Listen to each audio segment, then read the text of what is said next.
Bonjour, bienvenue à cette capsule qui vise à vous montrer comment on peut appliquer le principe de Le Chatelier. Vous allez voir, c'est très simple.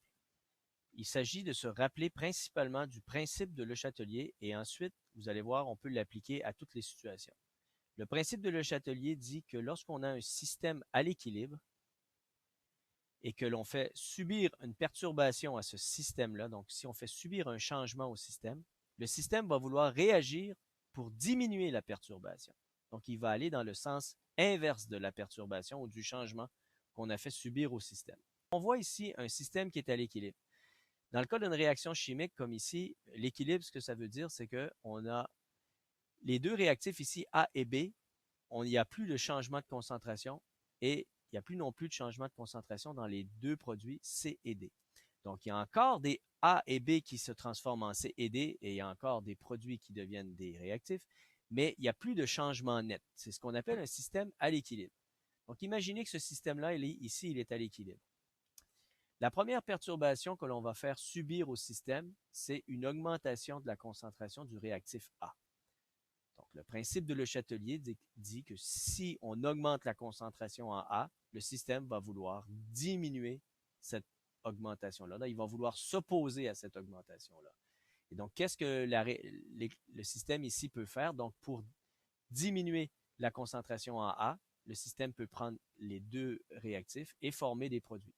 Alors, on dit maintenant que le système va se déplacer vers la droite. Donc, c'est un système pour retourner à l'équilibre, le système va favoriser la production de C et de D. Et là, on peut se demander s'il y a plus de produits C et D, est-ce qu'il y aura un impact sur la constante d'équilibre? Eh bien non, parce que lorsqu'on aura le retour à l'équilibre, donc un deuxième équilibre, c'est vrai qu'il y a plus de C et de D, mais il y a aussi également plus de A. Et donc, la constante d'équilibre ne change pas de valeur. Comme deuxième exemple, on peut voir maintenant une diminution d'une concentration. Donc, si on diminue B, le système va réagir en voulant augmenter B. Et comment est-ce que le système peut faire ça? Il peut faire ça en favorisant la production de réactifs. Donc, une partie de C et de D va devenir A et B. Et encore une fois, la valeur de la constante d'équilibre ne changera pas. Maintenant, au lieu de regarder les réactifs, si maintenant on regarde les produits, qu'est-ce qui arrive si on change la concentration des produits? Par exemple, ici, on a C, qui est un produit, et c'est un produit gazeux. C'est le seul composé gazeux dans cette réaction. On peut imaginer la réaction dans laquelle le gaz s'échappe. Donc, lorsque C se produit, il s'échappe. Donc là, ça va faire en sorte de diminuer la concentration de C. Qu'est-ce que le système va vouloir faire? Bien, il va vouloir augmenter la concentration de C et pour ce faire, il va prendre une partie des réactifs A et B pour favoriser la formation de produits et donc, il va contrer la diminution de la concentration de C. Donc, déplacement vers la droite. Encore une fois, il n'y a pas de changement dans la valeur de constante d'équilibre. Maintenant, on va faire subir une autre perturbation. Si on fait varier la pression, imaginons maintenant une augmentation de pression. Donc, imaginez que la réaction ici en phase aqueuse se produit ici et qu'au-dessus, il y a un gaz. Et tout ça est sous un piston. Donc là, si on augmente la pression, c'est pareil, c'est comme ajouter un poids sur le piston. Et donc là, on va augmenter la pression de gaz. Le système va vouloir diminuer la pression.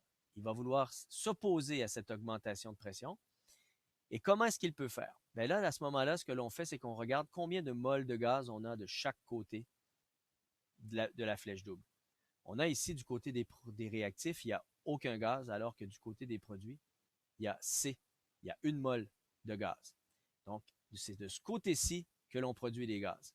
Et là, pour diminuer la pression, le système va pouvoir aller du côté où il y a moins de gaz, autrement dit, le système va se déplacer vers la gauche pour diminuer la pression.